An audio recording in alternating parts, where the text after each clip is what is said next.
ચિક્કાર પીધેલો હતો, પણ તો એ હરામ બરોબર થાપ ખાય તો. બાપુની ઇજ્જત કે મારો વટ તો ઠીક, એની તો બહુ ચિંતા નથી મને, પણ મારી રમતનો સૂરજ મારી પકડમાં નતો આવતો. ઈ નો પોહાય.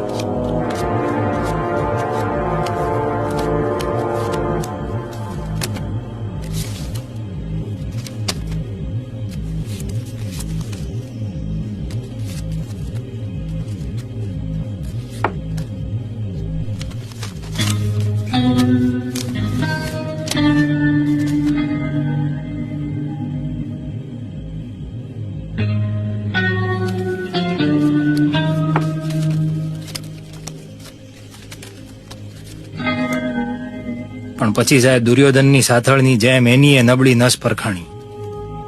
અણસાર જ પૂરતો હતો, વધારે કંઈ વિચારવાની જરૂર નથી પછી મારે. પછી તો રોજની જેમ જ રમી નાખ્યું મેં.